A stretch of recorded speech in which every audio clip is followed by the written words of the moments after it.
ሰላም ሰላም ጤና ይስጥልኝ ውድ የዓለም ቲዩብ ፕሮግራም ተከታታዮች እንዴት አላችሁ? በያላችሁበት ሰላማችሁ ይብዛ። ለዚህ ቻናል አዲስ ከሆናችሁ በዚህ ቻናል አማርኛ፣ እንግሊዝኛ፣ ሂሳብና ሌሎችም ትምህርቶች ከጀማሪ እስከ ከፍተኛ ላሉ ተማሪዎች እያስተማርን እንገኛለን። የምናስተምርበት የትምህርት አማራጭ በኢሞ፣ በቴሌግራም፣ በዋትሳፕ፣ በጎግል ሚት እና ሌሎችም አማራጮች እየተጠቀምን እናስተምራለን። ስለሆነም መማር የምትፈልጉ ልጆች ታች ላይ ባለው ስልክ በኢሞ፣ በቴሌግራም ወይም ደግሞ በዋትሳፕ የትም ዓለማት ሆናችሁ ደውላችሁ በመመዝገብ በሚመቻችሁ ሰዓት መማር ትችላላችሁ ማለት ነው። ለዛሬ ትምህርት ደግሞ ይዤላችሁ የመጣሁት የአማርኛ ፊደላትን ስምንተኛ ፊደላቶች ወይም ደግሞ በተለምዶ ዲቃላ ሆሄያት የምንላቸው ፊደላቶች ዛሬ እንመማራለን። እንዲሁም ደግሞ እነሱን በደንብ ካየን በኋላ ደግሞ መጨረሻ ላይ ደግሞ የተወሰኑ ቃላቶችንም እናያለን። በእነዚህ ዲቃላ ሆሄያት የተመሰረቱ ቃላቶችን እናያለን ማለት ነው። በቅድሚያ ለቻናሉ አዲስ ከሆናችሁ ሰብስክራይብ እያደረጋችሁ ጀምሩ። እንዲሁም ደግሞ ቤተሰብ ሆናችሁም ያላደረጋችሁ ካላችሁ ሰብስክራይብ አድርጉ። በተጨማሪ ደግሞ ላይክ ሼር አድርጉ። ምክንያቱም እኔ የምሰራው ቪዲዮ ለብዙሃኑ ተደራሽ እንዲሆን ሌሎች ማወቅ መማር ለሚፈልጉ ልጆች እንዲደርሳቸው እናንተ ምን ማድረግ አለባችሁ? ላይክ እና ሼር ማድረግ አለባችሁ ማለት ነው። ስለዚህ እንደዛ እያደረጋችሁን አሁን ቀጥታ ወደ ክላሳችን እንገባለን። እዚህ ጋር እንግዲህ እነዚህ አጠቃላይ ስምንተኛ ፊደላቶች ደግሞ ዲቃላ ሆሄያቶች ናቸው። እንደሚታወቀው አማርኛ ፊደላቶች አጠቃላይ 34 ናቸው። ሙሉ 34ቶች ዲቃላ ሆሄያት የላቸውም። ግን አብዛኛዎቹ በሚባል ደረጃ 20 ምናምን የሚሆኑት ግን ስምንተኛ ፊደላቶች አሏቸው። ስለዚህ ዛሬ እነሱን አንድ ባንድ እናያለን። እነዚህን እንዴት እንደሚነበቡ እናጠናለን። ከዚያ በኋላ ደግሞ እዚህ ጋር የምታዩዋቸው ታች ላይ ቃላቶች አሉ። እነሱን ደግሞ እናነባለን ማለት ነው። እሺ አሁን ከመጀመሪያው ጀምሬ እዚህ ጋር ጀምሬ እኔ አነብላችኋለሁ። እናንተ በደንብ ተከታተሉ። ከቻላችሁ እየጻፋችሁ ቢሆን ደግሞ የበለጠ ይገባችኋል ማለት ነው። እሺ ይቺ ከመጀመሪያው ስጀምር ይቺ ኋ ነች።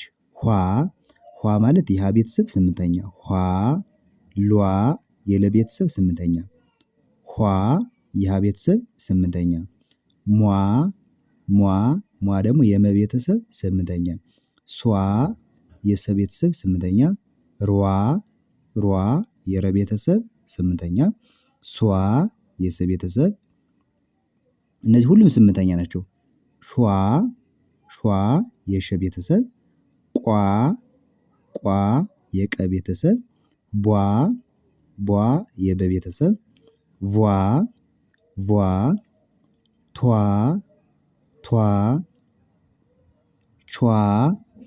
ቿ ኟ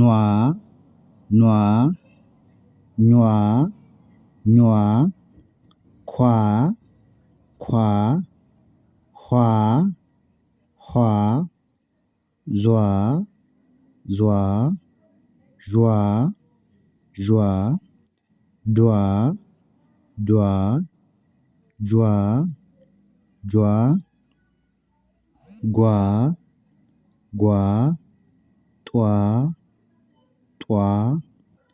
ዟ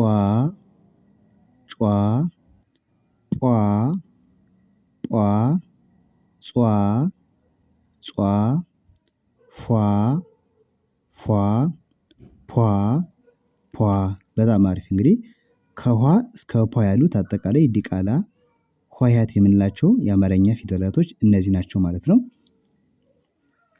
አሁን እነዚህ ዲቃላ ሆሄያቶች ስታጠኑ ብዙ ጊዜ የሚያመሳስላቸው ነገሮች አሉ። አብዛኛዎቹ ዲቃላ ሆሄያቶች ምንድነው ከእግራቸው ላይ ምንድነው አግድም ነገር ያላቸው። ለየት ያለች አሁን እዚህ ጋር ሯ ከሆነ በላይ በኩል ከላይ ከጭንቅላቷ ላይ አግድ የሚደረግ በላይ ነው። ሌሎቹ ግን እዚህ ጋር ብዙዎቹ ስታዩዋቸው ምንድነው ከእግራቸው ላይ ብዙዎቹ ደግሞ የአራተኛ ፊደላቶች እየተጻፉ ለምሳሌ ሏ ስንል አራተኛዋን ላን ትጽፉና እግሯ አግድም፣ ኋ ከእግሯ ላይ፣ ሟ አራተኛዋን ትጽፉና ማን ከእግሯ መጨመር፣ ሷ ስትሉ ከእግሯ ላይ መጀመሪያ አራተኛዋን ሳን ትጽፉና እዚያ እግሯ ላይ መጨመር፣ ሿ እዚያ ደግሞ ቧ እዚህ አብዛኛዎቹ ምንድነው የአራተኛ ድምጾች ይጻፉና ከዚያም በኋላ ምን ማድረግ ከእግራቸው ላይ አግድም ነገር ማድረግ።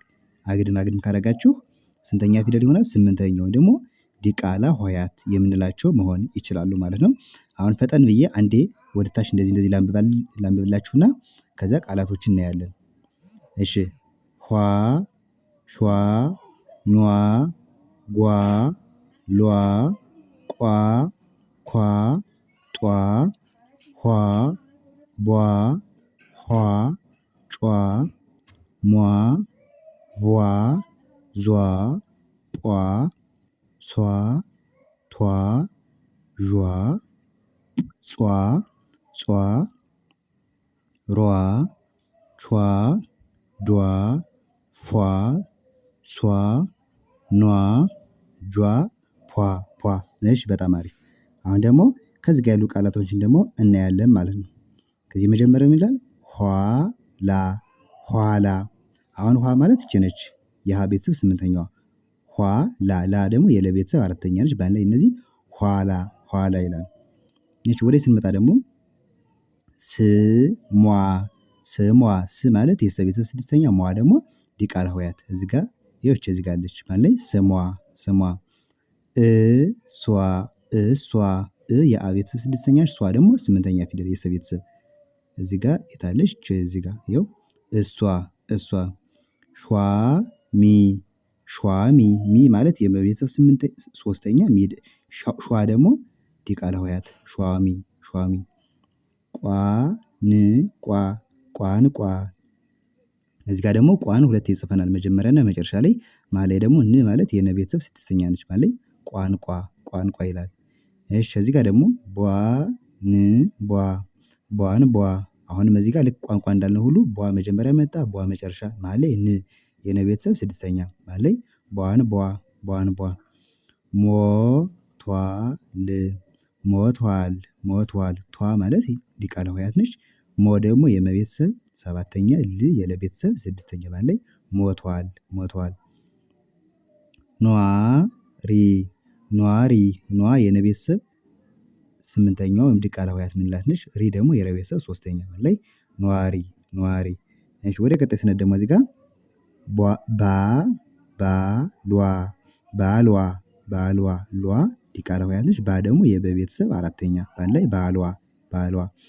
እሺ ኳስ ኳስ ኳስ ኳ ዲቃላ ሆሄያት የከ ቤተሰብ ነች። ስ ደግሞ የሰ ቤተሰብ ስድስተኛ እዚህ ጋር ስሟ ስል ነግሬያችኋለሁ ኳስ ኳስ። እሺ ከዚህ ጋር ደግሞ ዟሪ ዟሪ ዟሪ ዟ ዲቃላ ሆሄያት ስምንተኛዋ የዘ ቤተሰብ ሪ ደግሞ የረ ቤተሰብ ሶስተኛ ዟሪ። ሆዷ ሆዷ ዷ ዲቃላዋ ነች። ሆ ደግሞ የሀ ቤተሰብ ሰባተኛዋ ሆዷ ሆዷ። እሺ ወደ ቀጣይ ስንመጣ ደግሞ ከዚህ ጋር ደግሞ ምን ይላል? ልጇ ልጇ ል የለ ቤተሰብ ስድስተኛ ጇ የጀ ቤተሰብ ስምንተኛ ወይም ደግሞ ዲቃላ ሆሄያቷ ልጇ።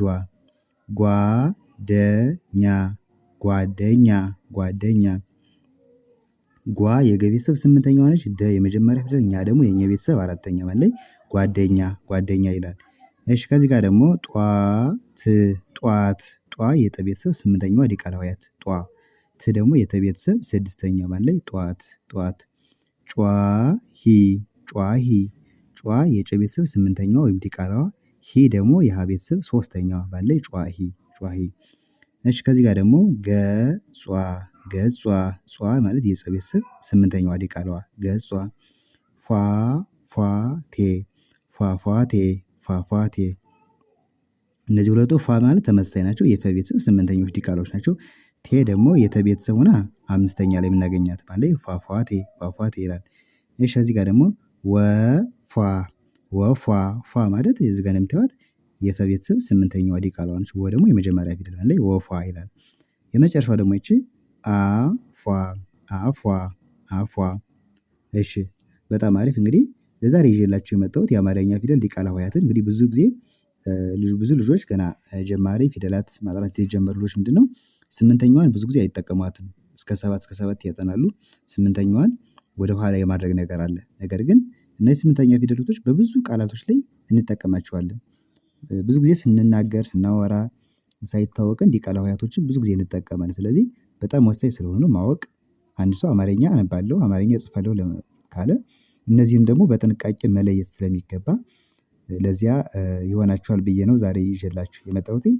ቀጣይ ደግሞ ሌሎችን ትምህርቶች ይዤ እመለሳለሁ። እንግሊዘኛም ሁሌ ቪዲዮ እየሰራሁ እለቃለሁ እየገባችሁ መከታተል ትችላላችሁ። እንዲሁም ደግሞ ቀደም ብዬ እንዳልኳችሁ ተመዝግባችሁ መማር ከፈለጋችሁ ደውሉ መማር ትችላላችሁ። በአጭር ጊዜ አማርኛም እንግሊዘኛም ሂሳብም ማንበብ መጻፍ ከፈለጋችሁ በመደወል ተመዝግባችሁ መማር ይቻላል ማለት ነው። መልካም ጊዜ ባይ ባይ